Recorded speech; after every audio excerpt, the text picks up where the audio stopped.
Hey folks, welcome to another devlog for the game Homefront Harvest. Okay, so I got the game up and running here, so why don't I just demo where we are. So this is a bit different than the last devlog from what you've seen, I think, and I'm not sure if I had this inventory working fully, but you can see here I can drop, I can pick up items. I have now an NPC here in the game who's following a path 2D, just walking by herself. Some of the fantastic pixel art made by folks on the Discord. And then experimenting with other parts of the level. So I'll show you how that path 2D works in Godot in just a second. Experimenting getting some water tiles in here. I don't have it blocked off so you can actually walk on those water tiles at the moment. Another fantastic piece of pixel art from the Discord, this huge willow tree. I love that I can sort of walk behind it, see myself through this fall willow tree. Right, so yeah, let me go over the status of the game while playing it, and then I'll make notes to myself here for things that we need to add to the Trello board to get done. So this planting animation, we need the actual hoeing of the soil, the animation there to hit the soil so that we create this little plot where you can actually plant on. We need something that will show us how to pick seeds out, because right now I'm just hitting a button on the keyboard to switch between the kinds of plants that I want. I have different color seeds here so you can actually see, but there was someone on the Discord made little seed packets, so that'll be nice to actually bring in some of those seed packets. I need a watering animation, and you know, this kind of targeting system needs to be spruced up a bit. So there's something. So actually watering, I need to implement the time system. Right now time is actually passing at a really fast rate. So there are some Godot plugins to get sort of a day and night cycle feel. I mean, the days and weeks and years are incrementing here. It's kind of interesting. I'm interested to see if she's could block her right there. Here's a little enemy. This is from another Godot tutorial by Heartbeast. If you want to look at that in animation, he uses that. I'm going to remove that from the game, but I kind of like the bat as an enemy. We might need something like that for the caves eventually. So here are the result of watering the tiles, which I think is fine. The watered tile is okay for now. We could just leave that. Time is just passing so fast that it goes away quickly. So every time that this goes and disappears, that's actually day progression. Oh, see, she got stuck. Interesting. Not sure what to do about that. This sparkling animation is a little too much, so I need to tone that down. I need to build in the transitions. I can't actually go inside any of the buildings. There was some sort of, I need to build an interaction component with the mailbox to get letters out of that.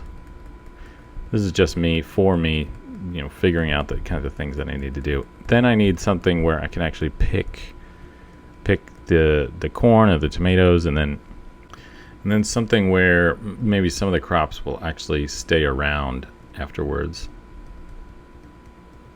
Some of these plants I need to make into actual animation objects in the game. That still needs to be done.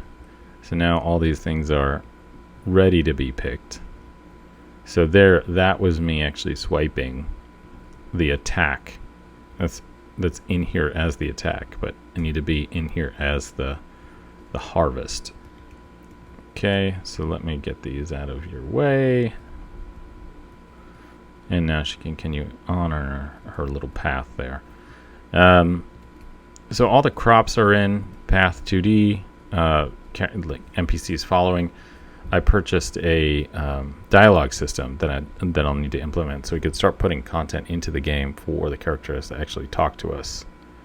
That would be nice.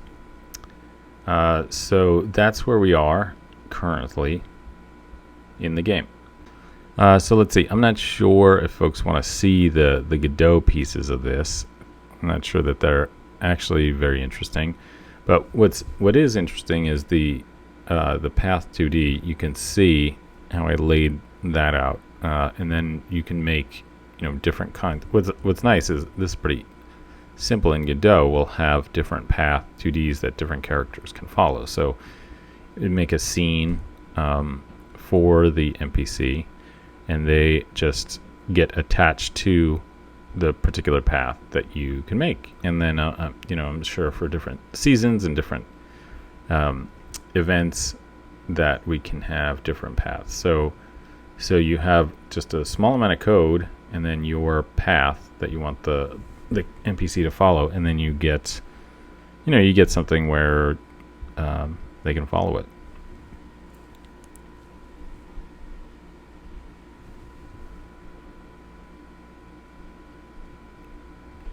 And actually you could see that now, and the game's going to be really slow because it's actually drawing out all of the points on the path. But you could see that the NPC is following along there. So anyway, if you're new to this channel, to Homefront Harvest the game, here's some resources where you can find more about it. Number one is the subreddit, just r Homefront Harvest, and that'll give you a preview into the background, some reading material if you want to get caught up on the time period and all of the documents going into the game. And then I try to post historical photos as they come up about the time period, updates about the game, interesting people who might inspire some NPCs in the game, and then you could leave suggestions for the kinds of things you want to see or what you'd like in these kinds of farming genre games. We also have documentation on the Discord, ideas being passed around about the big things that are going to happen in the game. And I won't linger too much on that because I might be giving too much away. We have the design document, sort of project management stuff on the Discord. If you'd like to join the Discord, what's nice is there's a lot of discussion going on all the time there. We're starting to get a bunch of members, so it's kind of exciting. If you want to reach out to me or see other folks and interact and talk about the game or whatever, you could start to see some of the art that's being generated here on the Discord channel and just hang out and throw around ideas. So I think it's fantastic, and everybody there is doing such a great job. It's awesome to see. And then if you want to get really down into the weeds here, you can join the Discord and then read the design document, which just has a ton of stuff about the direction of the game and where we're going and what we're going to be building. So I'm going to keep this short here, just a quick update on what we're doing, where we are. If you want to follow along on these devblogs, please subscribe to the channel. If you want to get involved in the game, join the subreddit, or you could reach out to me via the subreddit. That's the best way to reach me, and then on the Discord. And then we'll be back another week or so with another devblog. So until then, have a great week, folks.